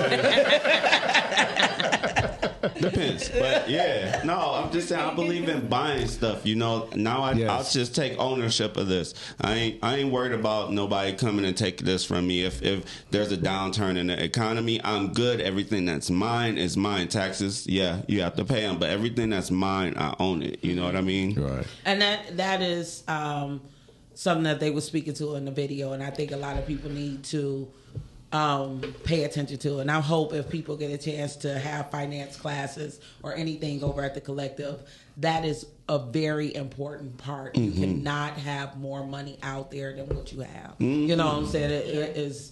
It's not about, you know, it's how much you're spending. If you ever really want anything that's going to be yours, you have to compare your spending to your savings and everything. It's just important. And we as black people, we got to get out of that mind frame. Oh, yeah. You know, because that's where the manipulation come in. When you see people and they do have the nice house, they do have the nice car, but we don't really see that they have so much debt out there. Yeah. You know, that they're working to live. Yeah. And not just that, their lifestyle. There's been a handful of people that point out to me, because when I'm out and about, it's like, oh, you must be balling. And I'm like, no. Like at home, I'm eating a tuna pack. This is good. And people are like, they're like, oh, well, you know, you have a really nice home. If I'm throwing a party, yeah, I'm going to set it out for everybody at a party. I'm not cooking all this food every doggone day. It's just me. I don't need to have steak and lobster every day at home. I'm at home. I'm going to go be regular. I'm going to eat my regular salad and go up to my office and go work. Like, when you see certain things and the way people present outside, my life not a party every single day. Right. I party and have fun when I'm outside, when I'm doing stuff, or if I'm hosting and inviting people over. But it's like, it's $100 to walk outside. Man. Right. Every time you go outside, it's $100. There are many a days that I stay in the house. Like, there has to be balance when you're looking at maintaining these things that you're doing. And some people I've noticed, they aren't willing to make what they say that I'm making a sacrifice, because I don't live this lavish lifestyle every day. Right. And I'm like, for me, it's just basic budgeting. I'm like, you need to get your spreadsheet. And they're like, well, how do you? And I'm like, the spreadsheet. Right. They be like, Lake be everywhere. I be like, Lake be everywhere, that's free. And not at your birthday party. Stop inviting me to I'll be going on birthday party rants. It's Scorpio season. I swear one of them have a party every day. Like, I had 2 invites yesterday on the Monday. Like, why y'all having birthday parties on the Monday? They like, us Lake be everywhere. Like, not today. Lake be at home watching Monday Night Football. just to bring it back to the donations, people will be asking me, like you said, looking for the free events. Right. You can always see me at a free event, but it's like, well, how can you afford to always make a donation and you always everywhere? Because I ain't at the club popping bottles. For what? Exactly. I don't need to celebrate getting a doggone paycheck. That's what we went to work for. If it's not somebody's birthday, what do we got bottles and a booth for? So, saying that to say, go ahead and make your donations to the collective, okay? Instead of paying it out of pocket, can we reward the black man of God who has he's keeping his business maintained out of pocket. That is not easy to do. And when you're looking at the number of businesses that are going under because the government funding is jacked up, because funding is being pulled, a lot of businesses, it only takes up to 90 days for these businesses to fold. Right. So him and his business partners, what they have done to been able to have their own private money. And when he's keeping it cute saying private, it's their money, their bread to keep this afloat. So make your donations. And I also had a question for you. Even if people aren't able to make their donations by Saturday, are you guys still accepting these donations year round all the time? Yep. So we're accepting donations year round, and we're going to do these events quarterly. Okay, I love that. I love that because we want to make sure that we get the information out and make sure that you always got a home here for us to talk about, and you always are welcome back. Nice. I am told that we're down to our 5-minute mark, so we're going to start with Mr. Kelly Greene. Where can they find you? Where can they follow you? You can find me on Facebook, and you can find me here. Right here, or in the room over. I was gonna say not in that chair, that little ass chair. You know, that's where you want to be. Yeah, but right here at 7:30 Thursday nights, Kelz Unfiltered. I said this week I got New Era Sunshine, very phenomenal poet. I got a couple other people coming up this month, so please tune in. Find me right here, and find me on Facebook, Kelly Greene, and Kelz Unfiltered show. Okay, perfect. Yeah. And to my new favorite, how are you? I'm doing awesome. When are you leaving? You know what? I don't know. Another luxury of driving myself instead of taking a flight. So I will come and go as I please. Okay. Well, and people talk about me driving, but yes. Well, I don't know what we got going on next week, but if we free our love, I told you my new Tuesday favorite. So where can they find you? Where can they follow you? So you can find me and follow me at Everybody Can't Go Convos Pod on Instagram. And if you search on YouTube, you can find me at Everybody Can't Go Convos. To find the podcast, Everybody Can't Go. So a bunch of stuff pop up. So make sure you put in the convos part. That's CONVO. And if you'd like a freebie, you can go to driven.everybodycg.com. Sign up for the free challenge that we're having next week, and we'll get you together for 2026. 2026 started at the beginning of October, at the beginning of the fourth quarter. So if you're already running a little bit late, we'll go ahead and help catch you up in 3 days. That's what's up. I love it. And sir, you can find The Collective on Facebook at The Collective. It's a bunch of them. Ours is the one with the interconnecting rings on it. And you can find me on Instagram, Detroit_Drew. That's DTROIT_Drew. And somebody asked, can you please provide information for donations? Yep. So 15400 Grand River. Right next to the Foreman Mills. If you go in the door, we have a bin in the lobby. If you find me on Facebook or Instagram, you can just reach out to me and I'll give you more directions. Okay, I love that. One of the things that I wanted to tell people, we have a lot of deaths and loved ones when you're losing people, and I do know that it's really, really hard to let their things go. But you do have places like the Collective that will take those I don't know if you take hospital beds, but wheelchairs, canes. Sometimes we hold on to those things for a little too long. Shout out to those who have lost people. I just helped my best friend bury her 25-year-old niece. And I know it is hard, but sometimes our losses can be the things that help other people win. So if you can keep those things in mind, just be mindful that we are responsible in our own communities to take care of one another. It's our responsibility to provide and feed because they are on some bullshit. Y'all know that, and y'all know how I feel about a lot of things that's going on out there, and it is not our responsibility to make sure that we have the government take care of our needs as our community. And I'll just once again want to say thank you to these black men who are here making sure that they are leaders to give our young black boys in our community something to look forward to. So before I let you guys go, just me thinking that in my head. You guys just sing for me. I am your girl, Lake B, and these are another part of 40 things you should never tell people. So, plans before they are executed, your next move to competitors, relationship arguments or problems, failures to those who mock you, and your sources of happiness. I am your homegirl, Lake B everywhere, and this week I am going to be at Trivia Night tomorrow. I will be at the DIA on Friday, and I have some things going on, I think, Saturday.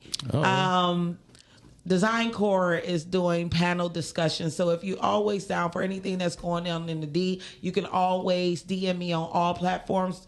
That is Lake B everywhere, because I like to be everywhere free. If you have something going on and you want me to pay a cover charge, don't DM me, because I don't want to pay. I will buy drinks. I don't like to pay to get in. It's not a thing for me. It could be for somebody else. But this is the Lake Rise and Grind morning show, and this may be my last day here because Miles is going to kill me for saying that. Thank you guys for being here, and I will see you hopefully next Tuesday if I don't get my walking papers. Deuces. I'll fight for you. You don't pay me.